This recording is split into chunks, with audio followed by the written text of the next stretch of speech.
8,060 total పీడిఎఫ్లు వస్తున్నాయి. Phase 1లో ఒరిజినల్గా 20,946 అనుకున్నాం.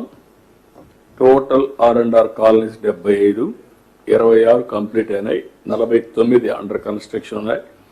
Total PDF shifted as on today 16,291. Total PDF yet to be shifted 21,769. Total PDF identified 22లో 17,114. ఇవన్నీ కూడా ఇప్పుడు సోషియో ఎకనామిక్ సర్వే కూడా పూర్తి చేశారు. 100%. గ్రామ సభలు 100% పెట్టారు. ల్యాండ్ ఐడెంటిఫికేషన్ 7,812 ఎకరాలకు 5,911 ఎకరాలు ఐడెంటిఫై చేశారు. R&R స్కీమ్స్ కూడా అప్రూవ్ అయింది. 10,908 మందికి అప్రూవ్ అయింది. ఇవన్నీ కూడా నేను చెప్పిన ప్రకారం ఒక టైం బౌండ్ ప్రోగ్రాం పెట్టుకొని జనవరి లోపల పూర్తి చేస్తున్నాం.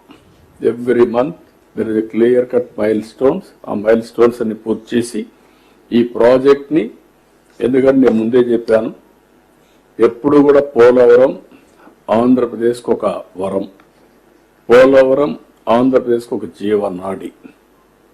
ఈరోజు మీరు గుర్తుపెట్టుకోవాల్సింది, ఆ రోజు చాలా మంది మాట్లాడారు.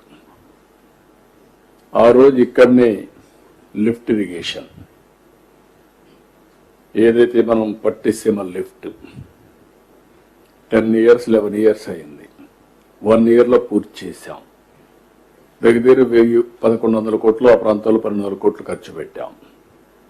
ఇక్కడి నుంచి కృష్ణా డెల్టాకు నీళ్లు తీసుకుపోయిన దానివల్ల కృష్ణా డెల్టా ఇన్ టైంలో పంటలు వేయగలిగాం.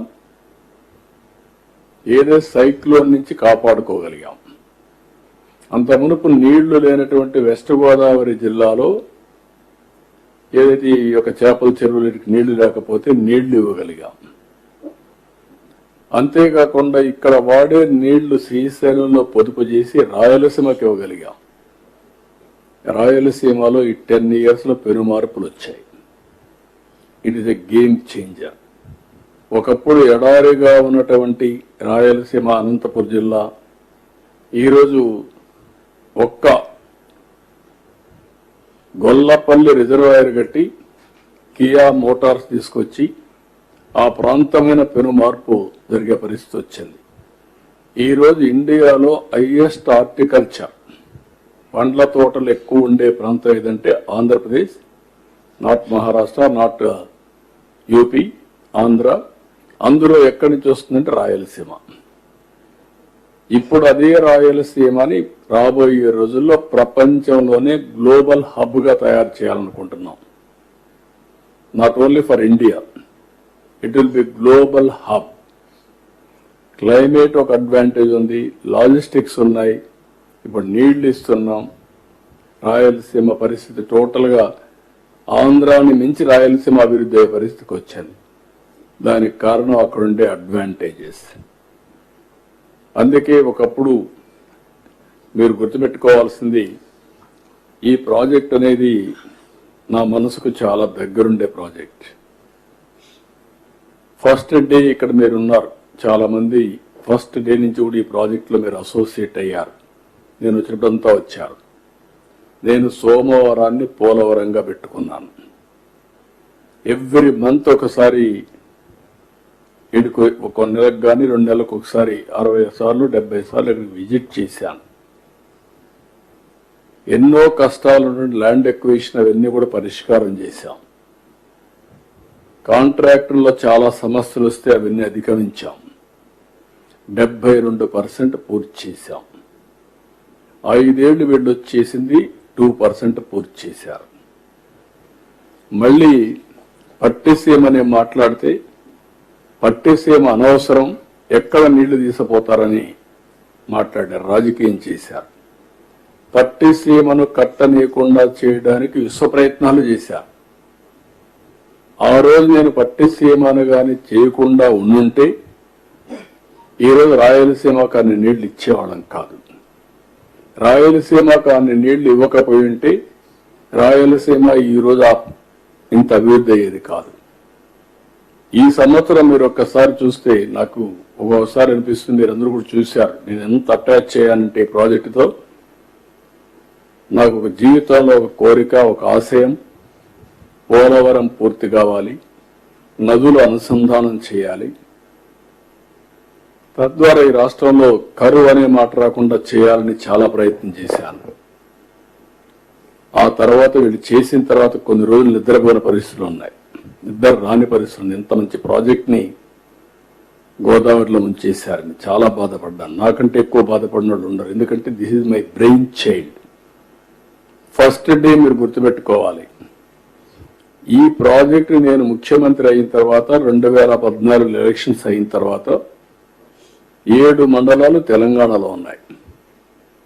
ఆ రోజు నేను ఒకే మాట చెప్పాను ప్రధానమంత్రి గారికి, రాజ్నాథ్ సింగ్, వెంకయ్యనాయుడు గారు ఉంటే ఒకటే చెప్పాను, 7 మండలాలు తెలంగాణలో ఉండి మీరు నేషనల్ ప్రాజెక్ట్ డిక్లేర్ చేస్తే ఆ 7 మండలాలు రాకపోతే ఇది ప్రాజెక్ట్ పూర్తి కాదు. దానివల్ల నేను ముఖ్యమంత్రి అయినా మీరు ఏమంటారు, మళ్ళీ తెలంగాణ ఒప్పుకుంటే తప్ప ఇది జరగదని చెప్పి అడ్డం పెట్టే పరిస్థితి వస్తుంది. కాబట్టి నేను ప్రమాణ స్వీకారం చేయను, మీరు 7 మండలాలు ఇస్తే తప్ప నేను చేయనంటే ఫస్ట్ టైం చరిత్రలో 7 మండలాలు ఇస్తూ ఒక ఆర్డినెన్స్ ఇష్యూ చేసి ప్రెసిడెంట్ ఆఫ్ ఇండియా క్లియరెన్స్ ఇచ్చిన తర్వాత, పాస్ చేసిన తర్వాత పార్లమెంట్ సమన్ చేశారు. ఇంతవరకు ఎప్పుడు జరగల. ఎవరైనా ప్రధానమంత్రి ప్రమాణ స్వీకారం చేస్తానే, మంత్రుల ప్రమాణ స్వీకారం చేస్తానే, పార్లమెంట్ పెట్టి ప్రమాణ స్వీకారం చేసి తర్వాత రెగ్యులర్ బిజినెస్ స్టార్ట్ చేస్తారు.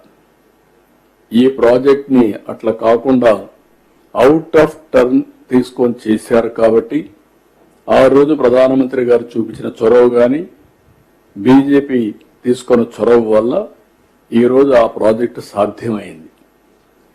లేకపోతే ఇంపాసిబుల్. ఈ ప్రాజెక్ట్ మళ్ళీ దీనికి సమస్యలు క్రియేట్ చేశారు.